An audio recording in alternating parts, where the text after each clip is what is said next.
from Galilee. I believe that he walked on the water, and I believe he is the answer for me. I believe in the words of the Bible, how he made the poor blind man to see. I believe that the deaf ears were open, and I believe he's made a difference in me. Yes, I believe in the one they call Jesus. I believe he died on Mount Calvary. And I believe that the tomb was found empty. And I believe that he's coming o'er me. I believe that he spoke to dead Lazarus, and he said, unbind and set free. I believe that he reigns up in heaven, and I believe that he is coming again. Yes, I believe in the one they call Jesus. I believe he died on Mount Calvary. And I believe that the tomb was found empty. And I believe that he's the answer for me.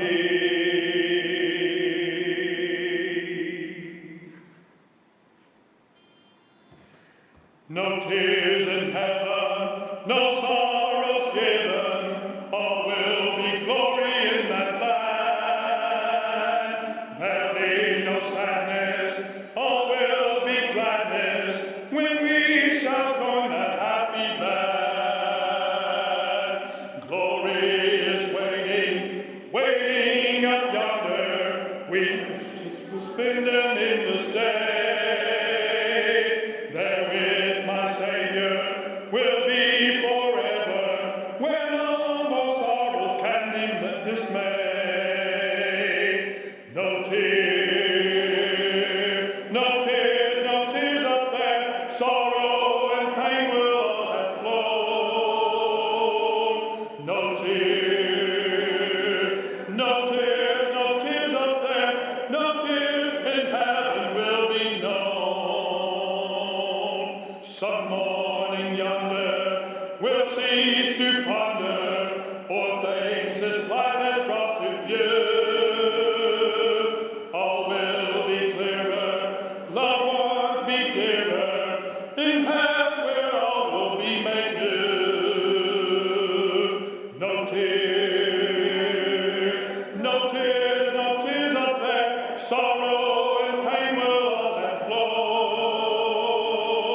No tears, no tears, no tears up there, no tears in heaven will be known.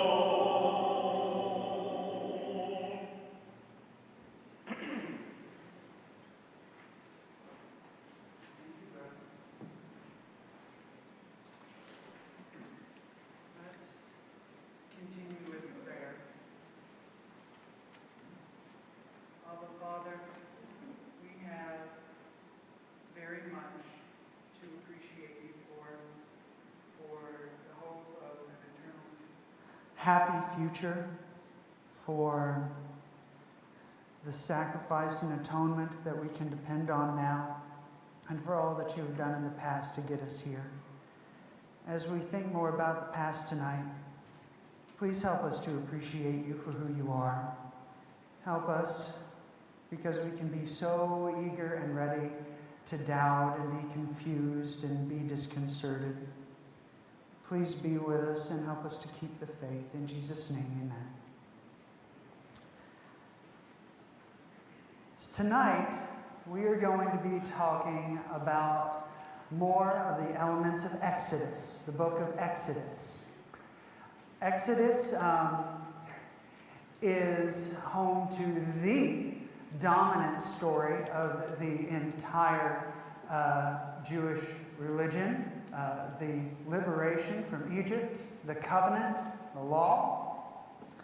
And we're going to be thinking a little about a couple of those elements tonight. The legal and physical things which Yahweh furnished to Israelites after their departure from Egypt is often unique in modern experience, right? We read things in the Bible that we just don't encounter in everyday life anywhere else, and that is not always, it doesn't always seem as special as it is. The Ark of the Covenant, the sacrifices, all of those things. Sometimes we're reading things like that, and we just chalk it up to a heaven versus earth kind of difference. God said he wanted something, so it doesn't have to make sense. And we just teach it in Bible class and move on. Other times, the highly specific details of things upset us and confuse us, and we can't just move on. Circumcision, the ark, the sacrifices, the tabernacle, the law, they can strike a modern reader as arbitrary, ineffectual, or even inferior to our own limited experiences with religious and legal matters in the modern world. Make no mistake, God has not changed since the Bronze Age. He wasn't different in the early Roman period when Jesus came. He's not different now, and he wasn't different back in the days of Moses or even Abraham centuries before that. God has not changed since the Bronze Age. And we are not really so societally superior to what we find in the law given to Moses as we sometimes might imagine. Admittedly, though, as timeless as many of God's revelations can be, part of our confusion over certain elements of the Bible may come from us expecting some obvious timeless quality from the things that God actually did in a very timely way for his original audience, a very temporally relevant way.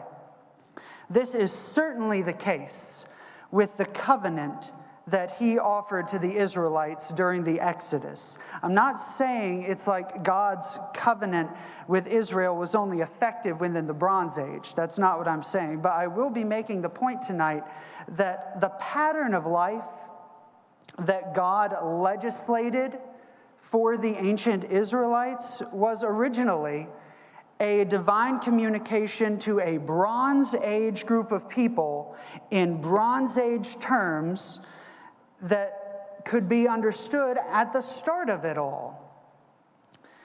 God's covenant was of such quality that it could continue to be the basis of legal and religious life for generation after generation to come, so long as God was interested in having his chosen people constitute an earthly nation rather than a spiritual one. But when you're reading through the Pentateuch and you see something that just strikes you as really random, don't give up and don't move on.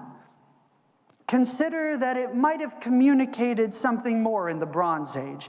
And that beloved sense of perpetual worth that we want from the Bible might only be a little bit of historical research away. Okay? When I hate it when people say things like, we're going to read through the Bible in the year, but then I got to Leviticus. No, I hate that. Don't do that. No, Leviticus is beautiful. Just if it takes a little more, if it takes 3 more paragraphs in your study Bible to understand it, then put in the effort. It's there. It's good. Okay? Tonight, I want to clarify for you a little bit of the Bronze Age reality surrounding the tabernacle tent, which the Israelites were instructed to make, and the law, which they were given, two of the major elements of the covenant God made with the Israelite people. First and foremost, let it be understood that the tabernacle, Moses' tabernacle, was unique, but only in a certain sense. Moses' tabernacle was unique in the sense that it hosted an actual deity, okay? It was technically one of the only structures, handmade structures in human history to host a real deity's presence rather than an imagined or even a demonic one.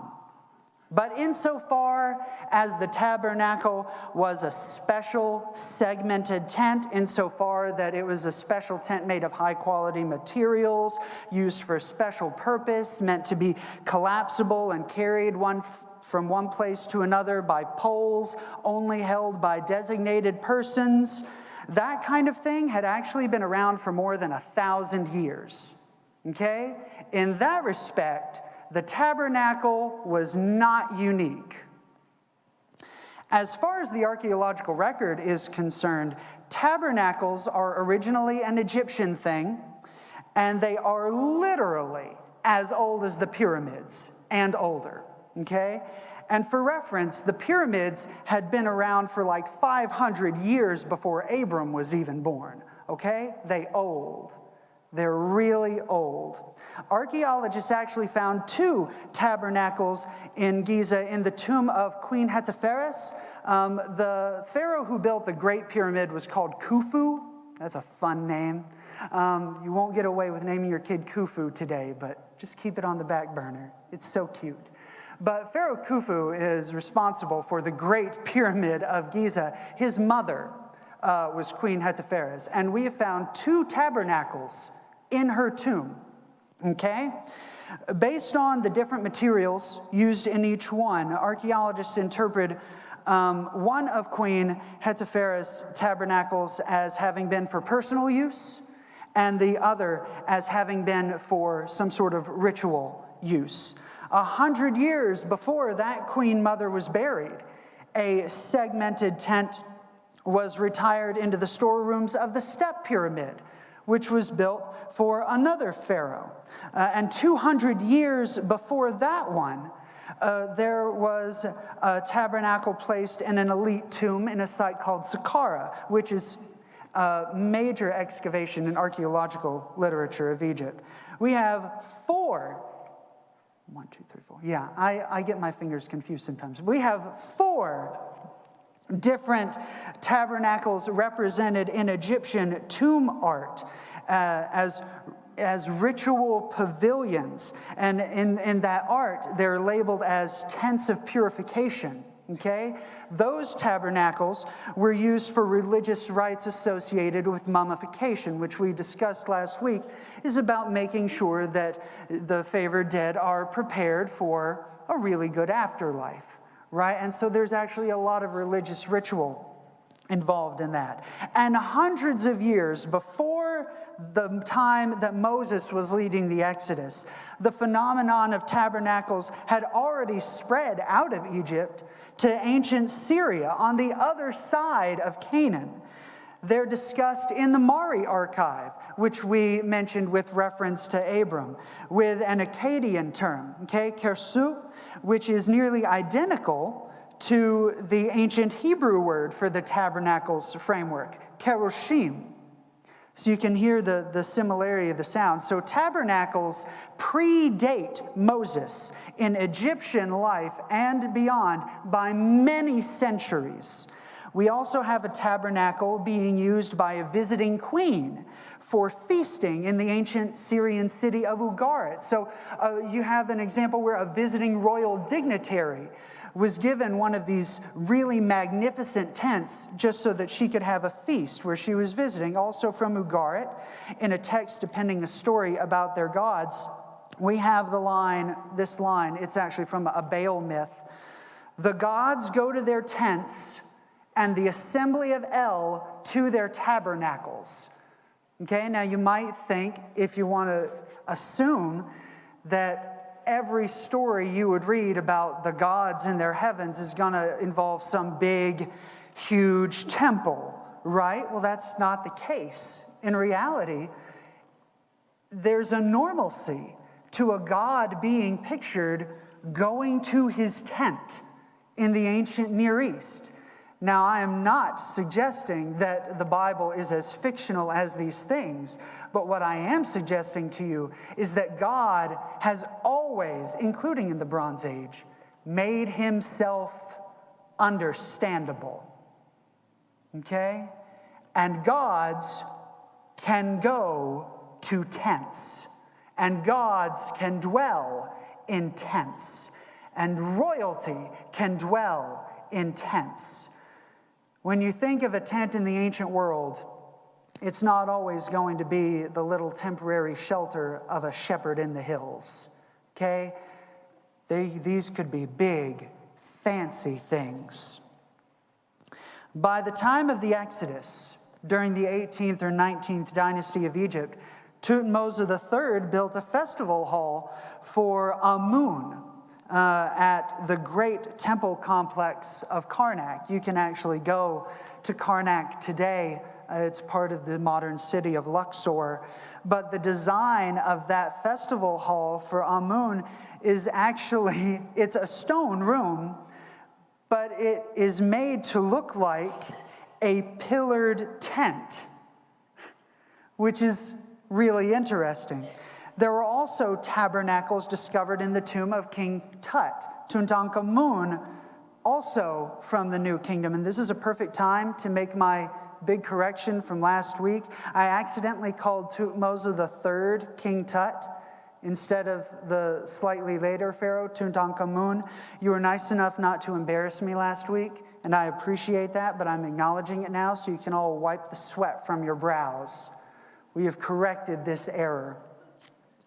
But Ramses II also had a royal tabernacle that functioned for him as a war tent. Okay, this is where he would stay when he went out to the war field. All of this to say, during and before, again, Moses' lifetime, special tents were used to convey royal status and ritual sanctity. The one that Moses and the Israelites were instructed to build would have communicated both of these things together. They weren't told to build a royal tent and a ritual tent. God is both. He is both holy and royal. So they made him one really fancy tent. It was made of the finest materials and the most exquisite workmanship that could be managed between the skills of the Hebrews and the riches which they had been allowed to take from Egypt. It's also noteworthy that the tabernacle was rectangular, okay? This is also not just an arbitrary decision of heaven. Tabernacles made after the Egyptian fashion in the Bronze Age were square or rectangular, okay? They were angular.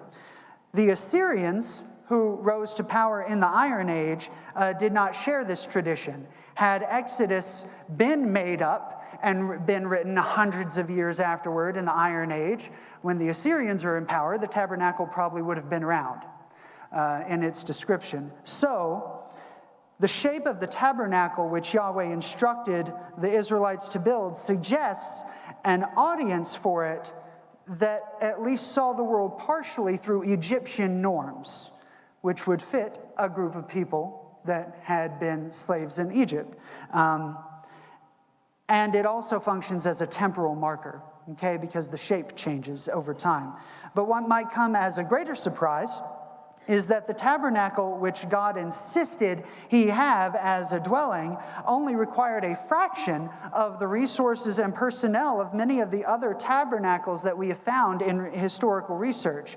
The tabernacle commanded by Yahweh would have measured in at something like 15 by 45 feet long. Okay, it's bigger than your car. It's bigger than any tent you'll pick up at REI. But it's 45 feet long or so. The Egyptian ones, when assembled, the big royal ones, they would have measured around 200 by 600 feet. You could literally fit multiple of the Israelites' tabernacles into the ones for Egyptian royalty. But the size of the tabernacle, I wonder if I would interpret that not as, some sort of inferiority, but rather almost as a kindness to the Israelites. It's actually a very practical size. When you think about this is meant to be the responsibility of people who are not producing. They are not producing material goods. They have material goods, and they have a limited amount of them. They are not going to be able to continually source gold or bronze or anything like that for like the next couple generations. So resource-wise, it's a very reasonable request. However, any impression it would have given of God's role among them was not lacking. Most of them growing up as slaves would probably have rarely, if ever, seen a full Egyptian tabernacle in use, but any negative impressions of the size of Yahweh's would surely have been offset by the massive pillar of fiery cloud that was constantly hanging over it, right? Everything looks normal and only kind of fancy until you see a giant pillar of fire and cloud towering over all of you. Suddenly, things get a bit more dramatic, right? As for the law, we are not going this evening to get into Bronze Age parallels of particular stipulations of the law of Moses. There are a lot of them, and I didn't even try to go that route. Rather, I want to cover with you how the law as a whole, as a divinely oriented social code, fits in with the fabric of social codes in the wider ancient Near East. Okay? Maybe you picked up when we were talking about the patriarchs in previous classes, especially Abraham, that we were able to quote from the Code of Hammurabi quite a few times. Abraham, that is not because Abraham was some faithful Babylonian. He's probably a late Sumerian whose family then moved way up to Syria, and then that's the connection, and we talked about that. But you didn't have to be Babylonian for the Code of Hammurabi to have resonance in your life in the Bronze Age. Abraham's life and his marriage reflect a world that operated on a somewhat ingrained level of legal precedence. It's like, okay, it's like when you go to a country you've never been to before, you just assume that you're not allowed to murder people, right? Because this is just basic, global, ubiquitous ethics, okay? You don't need to have the law, and you don't need to have a copy of the laws of the homicide laws of the United States with you. It just kind of permeates your reality. Murder is bad, right? So that's the kind of thing that we also have in the ancient world. In point of fact, what we see centuries after Abraham in what Yahweh commanded as law to Moses also rested a lot more on long-standing ethics and jurisprudence that had fermented into the mix of ancient life over the millennia. It has a lot more to do with that than just any specific pre-existing code. The law of Moses is not especially Egyptian, as opposed to the tabernacle, interestingly.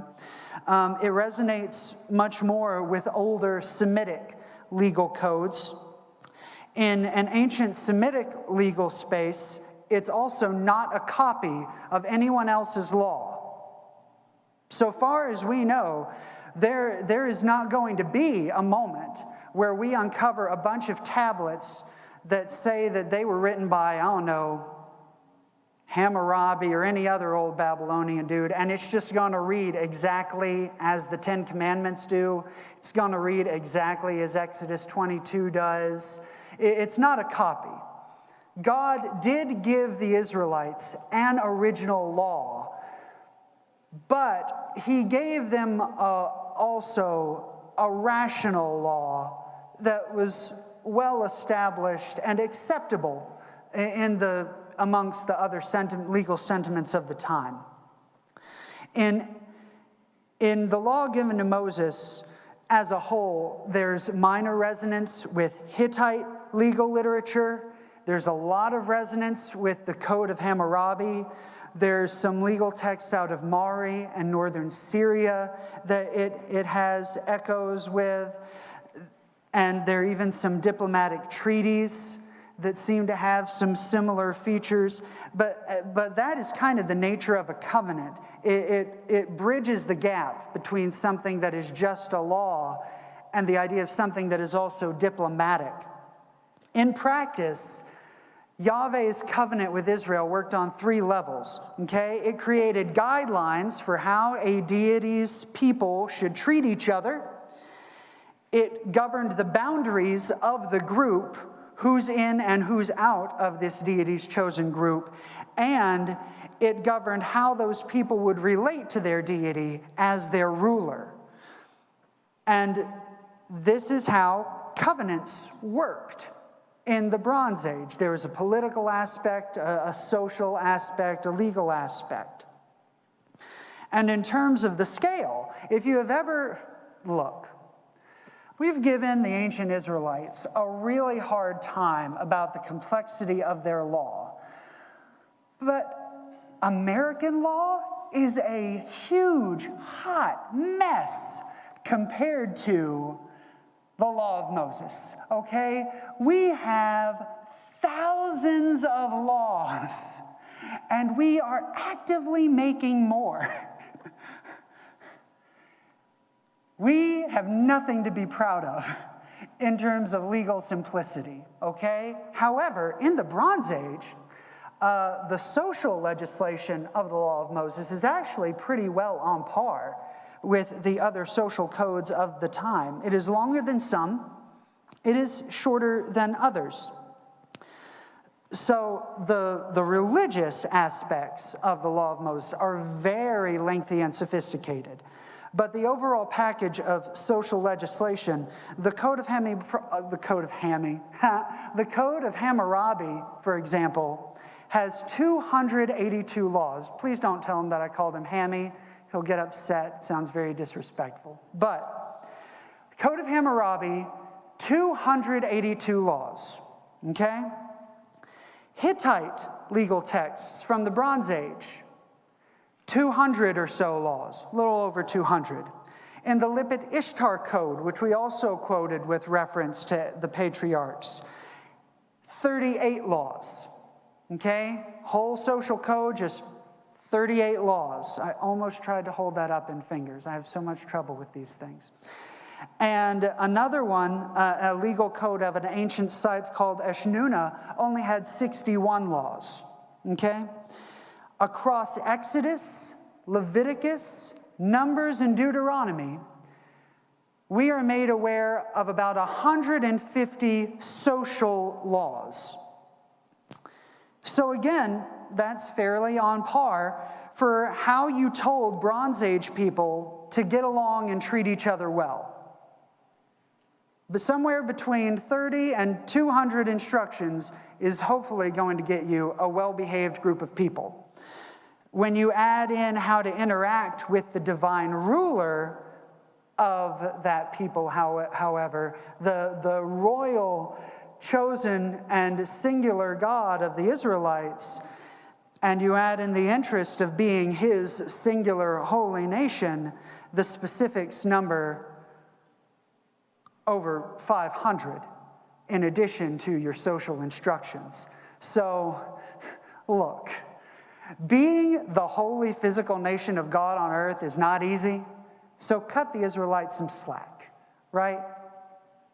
God is very holy, and we are very not. And that can be a difficult bridge to gap. And they didn't have Jesus.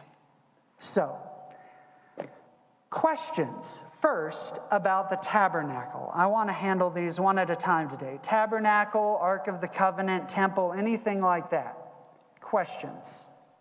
Yes. Exodus 26:14.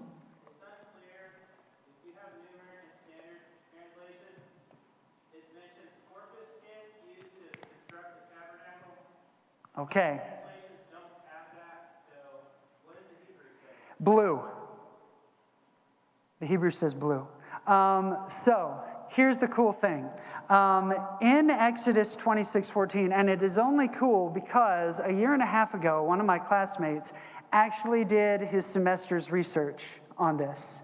And we called it the dugong paper, and it got laughed at a lot, but it was actually really fun. There was incorporated into the cover of the tabernacle tent some kind of aquatic mammal skin, it seems, and there has been a surprising amount of drama in the scholarly world over figuring out what this was, okay? So maybe it's a manatee, and then everybody gets into trying to figure out where manatees were. I'm going to be honest, I don't remember the taxonomic conclusion of his paper. What I do remember, the big contribution of my classmate's work, was that this seems to be one of the Egyptian loanwords in Exodus. And it pertains not primarily to the mammal, but to the quality of the workmanship, and which actually makes it one of several words in the description of the features of the preparation of the tabernacle that demand excessive quality, okay? It has to be expertly fine work. And part of that, if we imagine, because you don't want to imagine that they just didn't try on some parts of the tabernacle, and there were specific parts that they just did try on, but rather it probably refers to the complexity of the design with which they were to work the material. So there you go. Other questions? Yes? A lot of people think that the tabernacle was made for people. Mm-hmm. The tabernacle was made for God. Yes, this is an excellent point. Do you have a question?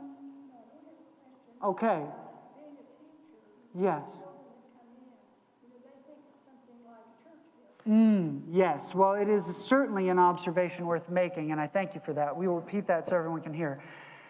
It is worth appreciating, and this goes for the temple as well.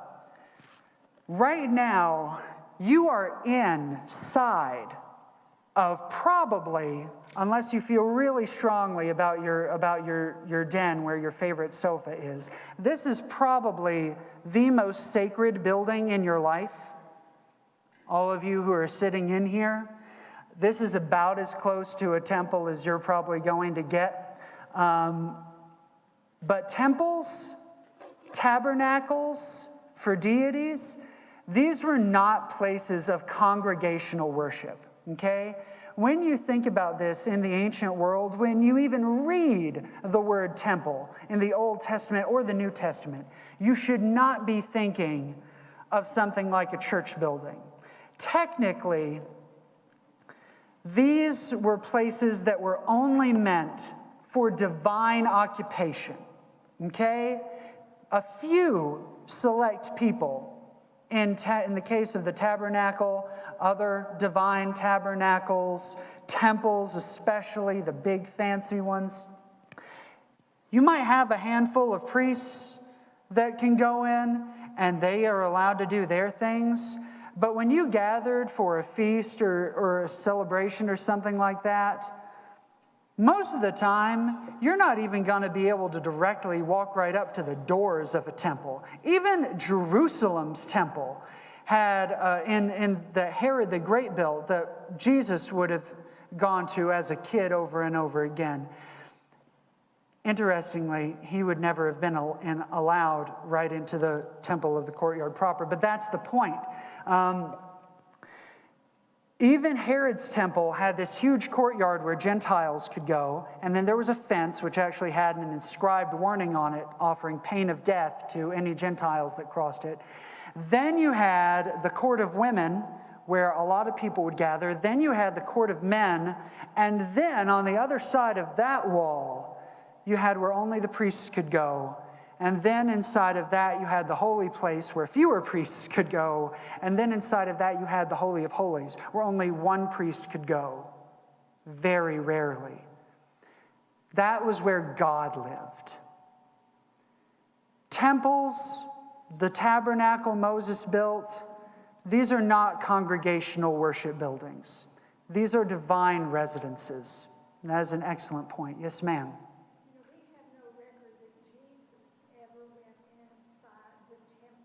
Oh, correct. She said, we don't have any record that Jesus ever went inside the temple. In terms of Judaism, he would not have been allowed to be inside the temple. He's of the tribe of Judah. He is not a consecrated priest. Most people didn't even want to appreciate him as a rabbi, right? At least most of the rabbis. So, legally speaking, in terms of Judaic orthopraxis, he has absolutely no reason to be allowed inside the temple.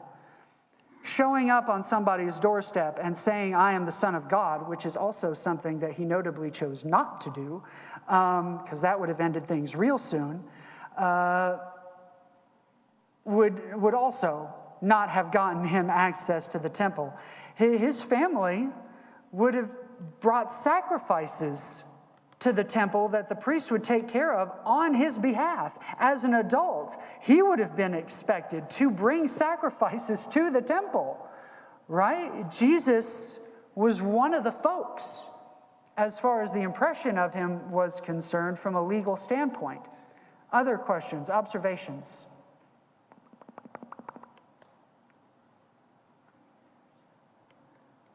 I've given you a little extra time. What you gonna do with it?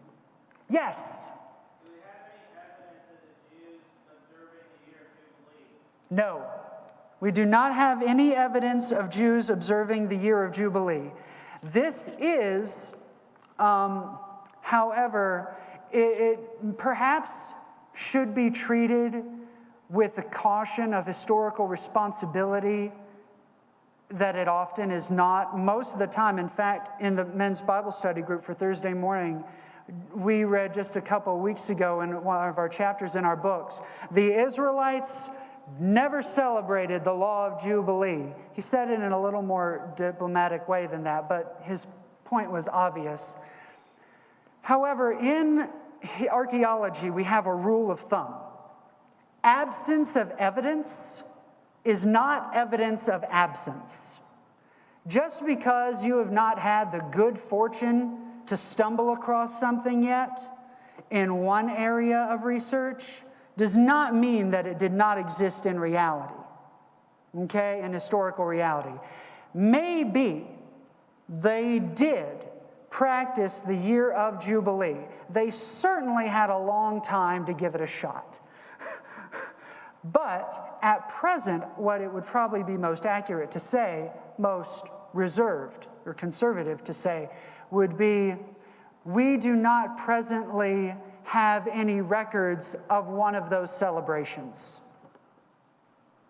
But oftentimes, I think we just give up on it like some sort of foregone conclusion that they never did. And that's not really fair to them. So, other questions? And if you don't remember, the year of Jubilee is when the economic cycle of Israel was supposed to reset. Property gets back to its original owners. People who were enslaved by debt, they get restored to a place of economic freedom. It's a tremendous practice. We would never practice it in the United States. We're way too angry. I can't even get my extra paper shredder to Goodwill out of the goodness of my heart. So much less the year of Jubilee. I'm working on that. But there you go. Anything else?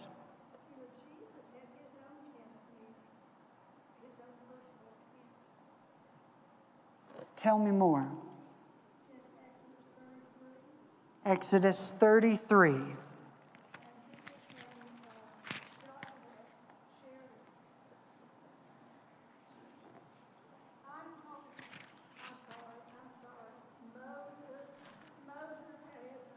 Yes, Moses did have his own tent. Yes, Moses, as the leader of the Israelites, this is probably why he had his own tent. Now, interestingly, we might get into population numbers next week, but it has been brought up, the number of people that had tents, it actually factors into how many people were involved in the Exodus. If over 1 million people were involved in the Exodus, and so many of them like pitched their tents like only so far apart, it could have taken like literally hours to make it outside the camp. And that's actually a factor in trying to calculate the size of the Exodus population. Other questions? Well, y'all are so kind. You are free 5 to 7 minutes early.